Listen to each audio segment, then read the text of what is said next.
if you want to ramp up your sales and your results and really improve both the revenue and profitability of your business, watch this. Ladies and gentlemen, welcome to another episode of the Marketing Wizards Inner Circle. And I have somebody in my inner circle who I am so excited to introduce you to today. My longtime friend, a man who has coached me, helped me, and I've worked alongside as well. This particular gentleman comes to you with over 34 years of incredible experience training, coaching, guiding some of the top salespeople and top companies in this country. I am so pleased to bring to you today one of my good friends, Mr. Bruce Cruickshank. Bruce, thank you for joining my show today, my friend. My pleasure. Thank you for having me on, Michael. Oh, I'm so excited to get you on here, buddy, because we are going to just dive into some of the absolute best sales elements that we can possibly give somebody to really get some quick hits on how to improve their sales and how to get better results for their company. But before we dive into that, Bruce, I just want to ask you, how does a kid because you grew up in Winnipeg, right? Like you grew up in Winnipeg, you were born there. How does a kid from Winnipeg wind up being one of the top sales coaches and trainers in the entire country of Canada? How does that happen? Well, I'll say two things, Michael. One, yes, I was born in Winnipeg. Moved to Nova Scotia very quickly because my father was in the Navy. I'm one of 5 children. I am the youngest of 5. The other is we moved a lot from, I'll say, town to town as Dad got transferred. I think I went through 7 or 8 different schools by the time I graduated high school. So 2 things. One, if I wasn't outgoing and wanted to go introduce myself, I would never have new friends virtually every year as I went to school. The other, being the youngest, my older siblings were always too shy to go ask for things, so they would send me in to go ask the questions. I just went in and got used to talking to people and asking questions and getting to know people. So I became very, I'll say, adaptable to just asking questions and getting answers from people, which is a big part of sales. Probably the best salespeople sell by asking questions, not by talking. I love that. I was actually in a sales coaching for the Napoleon Hill Institute, which I'm a part of, just the other day. It was 2 weeks ago now. And the woman who was teaching it was talking about the fact that, look, your ability to sell is primarily based on how effective and efficient you are with your questions. Absolutely. 100%. That was one of the biggest things she talked about. Okay, so growing up and moving all around, as you said, you wouldn't have a social life if you didn't figure out how to start getting good at sales. So how do you think then, Bruce, being, again, what's the very first thing a person sells when they call on somebody is themselves? Yeah. If I didn't sell myself when I was young, I didn't have any friends. So I got good at selling myself. And how's that working for you now? Good, which is essentially selling yourself is getting somebody to like you, listen to you, trust you. Sure. Once they trust you, they're going to be your friend. Once they trust you, they will buy from you. Until they trust you, they won't buy from you. Absolutely. Well, we were just talking about that even before the call, right? That one of the key elements of sales is, marrying both value and the trust that they're going to get the transformation. They're going to receive what it is that you promised them as the end result from purchasing from you, right? Absolutely. Absolutely. Love it. Okay. Bruce, you're doing a lot of business coaching now. You're doing a lot of training now and that type of thing. So tell me, what is you're coaching some pretty awesome businesses and working with them. What's your favorite part about diving into the sales training process and the entrepreneurial coaching process that you have right now? What's your favorite part about doing it? The biggest part that I love when I get into actually working with people and training them on sales is really having them adopt what I call a servant leadership attitude. Mm-hmm. You as a salesperson is there to serve your customer. You're not there to sell to your customer. You're really there to help your customer make a buying decision. And I say that from one simple premise, Michael. Most people don't like to be sold to. Everybody likes to buy. Right. And everybody has a story where they were sold to by a salesperson where they didn't like it. Meaning the salesperson was trying to do something to the customer instead of doing something with the customer. So the moment you change your perception that my job is not to sell you, my job is to help you make a good buying decision. Now it's something that I'm going to do with you, not to you. makes a whole different landscape for a really good sales, what I'll say, interaction where the prospect and the salesperson are actually doing this together Right. rather than, because if I say your job, I'm sitting in one of my car dealership clients right now. I just finished some training sessions here. And again, when I first asked them, what's your job? I sell cars. Well, that means they're going to go and sell cars. No. Your job is to help that person make a good buying decision around buying a car. And the moment they understood that, immediately their self-confidence went up. Because it's like, well, now to your point earlier, I just got to go ask some good questions to find out what they want, what they need, where their affordability is, and then show them a product that aligns with that. I love that, because that frames something that I say all the time too, which is that if you're uncomfortable with sales, then it's likely that your intention is off. Exactly. Right? Very much so. You're like, so if your intention is to guide this person, this prospect, we're going to call them a lead, to making the best decision in regards to what it is that you're offering and what it is that your company does and the service you provide, then you're just helping them make the best decision. If that's your intention, then sometimes the best decision isn't to buy from you. That's right. Right? So then if you're focused on just earning the sale, and the sale is transactional, well, then it's going to feel cold. It might feel slimy. It might feel like you're attempting to get somebody to do something that's completely out of what they should be doing, right? Well, and that's a big part of the process, because, again, if you know what they want, you know what they need, you know where their affordability is, you know why they want it, and your product and service can't do it for them, you should tell them not to buy. And you should tell them where to go, where they will buy. Because now they're going to go, holy smokes, like, I've never had a salesperson do that before in my life to me.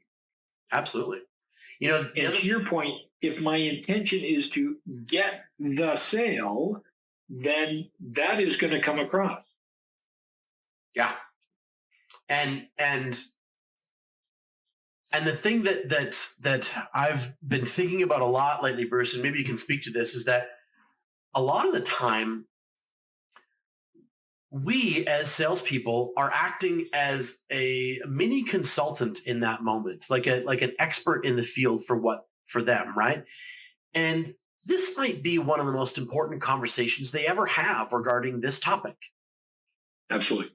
You're in a car dealership right now. How many cars do most people buy over their lifetimes? Maybe 5, 6? Absolutely. Right? So this is a huge decision. It's a massive decision. And you're an expert in your field as a car salesman. And this is going to be one of the most important financial decisions they ever make in their lives. Now, that's not the case with everybody, but it's the case for the majority of people. And, like, talking to people about, the products that we offer for businesses in my media company, right? They are big decisions for these people. Who they decide to help them market their products and services is one of the most important decisions that business owner ever makes, because that's how they get out there and they deliver what they're doing. Absolutely. And again, by definition, what is a good decision? A good decision is one that you arrive at the end where you feel good about it because you understand the value of the decision you just made. And now you just have to go execute on it. That's really our job as what I call good, ethical, moral, responsible salespeople, is to lead the customer through a series of value judgment, whereby at the end, the customer can determine that what you're showing them has more value than what they currently have, or more value than what they might be looking at. And when that happens in a moment, they buy. Why? Because they see the more value and they go, this has more value, I'm going to buy this. Yeah. And it's not that quote unquote hard close. I love that. And one of the parts I love about that too is that you talk about sales, Bruce, as a moment in time, because I think we can all agree that when you decide that you're about to buy something, that happens like that. Right? Happens like that. And so I always use the hourglass as my frame of reference, because the sand passes through the sale moment, that moment where it goes from lead and prospect to nurturing and guiding and consulting and coaching and all these other things that happen pre the moment of decision, and then it passes through, takes a fraction, right? Exactly. So I absolutely love that, because that illustrates to me the fact that doesn't have to be arduous, but it has to be ethical. It has to be moral, and you got to have it with right intention. Well, and the other perspective, again, my definition of a sale, a series of value judgments whereby at the end they can make a determination that what you're showing them has more value than what they currently have or what they're currently looking at. Right. By definition, it's their value judgments, which means as a salesperson, we need to get our value judgments out of the process. Because if we bring our value judgment into the process, we're just going to, one, confuse the process, and two, we're not listening to what really the customer needs, wants, or what they truly value. And if I'm listening to your point earlier, if I'm asking the right questions, I can really discern what they need, what they want, what they value, and then accurately represent my products and services if they can do that. I love that. To where the customer goes, that's the best value I've ever seen, I'm going to buy. Mm-hmm. And it literally becomes that easy. Because if we get our value judgments in, or if I have the perception that my job is to sell you, now I'm on a path to try to sell you. I'm trying to do something to you, so I'm probably not going to be listening to you that much because I'm trying to get you to the end sale. And I'm trying to impose my value judgments on you. Hmm. How well do you want to listen when somebody's trying to impose their value judgments on you? You know what? I love that, Bruce, and that's so true, because I'm like, no, I don't. I have my own perception, right? Like, see, my hands are up. Yeah, my own body language, right? I like back off. I've got my own perception of what my values are and what I value this $5,000 at or whatever. And you're right. The salesperson's role then becomes to help identify, or through their questions, identify where that person's values are. Like, what are they valuing in this transaction, so that I can know how best to help and serve them, right? Yeah, exactly. And because it becomes this beautiful, what I'll say, a symbiotic dance relationship where salesperson is asking good qualified questions. The individual's answering from that perspective. The picture's getting clearer of what they want to accomplish, how they want to accomplish it, when they want to accomplish it. And then the salesperson can put in this beautiful solution that answers all of their questions, and the customer goes, that's what I want, that's what I need, that's what you take sales out of the equation. All of us anyways learn best from answering our own questions, coming up with our own answers to questions. A good salesperson is just prompting the buyer to think about what those good questions are, and then leading them, helping them, guiding them to answering those questions for themselves. Bruce, that is so brilliant, what you just touched on there, that deep down, like, everybody who's watching this, listen to what Bruce just said. Deep down, the customer already knows the answer. They already know what they want. They already know the solution they're looking for. It simply becomes a big job of that salesperson to keep honing in and narrowing down and getting the customer to focus and getting the client clarity. Yep. So that they can make, as you said, the right buying decision. Exactly. So important, right? Like, all you salespeople out there that are watching this, if anybody wants to improve, listen to that part over and over and over again. Your role is to help the client discover the thing they already really know and just get clarity around it, so specific that your solution is exactly what they want and what they need. Simply help them bring it to the surface by good questions. Again, I'll say it again. The best salespeople sell the majority by asking good questions that cause their customers to think and reflect on what they want, why they want it, what they need, and does it align with their affordability? Because you got to do all four, Michael. Yeah. If I give you something you want, something you need, but it doesn't align with your affordability, I've done you a disservice. Sure. If I sell you something that you can afford, but doesn't do what you want, doesn't do what you need, it doesn't align. Okay, so in the sales process, Bruce, putting you on the spot here for a moment, when should you find out the client's affordability comfort zone? When should that be discovered? Okay, so first of all, too, if our job is to help customers make a good buying decision, we need to understand how customers buy. Okay. So they first buy the salesperson. People buy people, then they buy products and services. Absolutely. Then they buy the company. Okay. Then they buy the product and service. Then they buy the value, which is the cost, the price, and all the value that you bring as the salesperson. Then they bring the time to buy. The three key things about that is this happens at a subconscious level. Okay. It never deviates, and it is sequential, top to bottom. Okay. So what I need to do then as a sales professional is I need to get that person to like me, listen to me, and trust me. Okay. First stage. I'm gonna speak to two human laws of communication here, and they are human laws. Like the law of gravity, if I drop this, it's going to fall. It's never going to just hover once. It's an absolute. These are two absolute laws of human communication. One is called the law of reciprocity.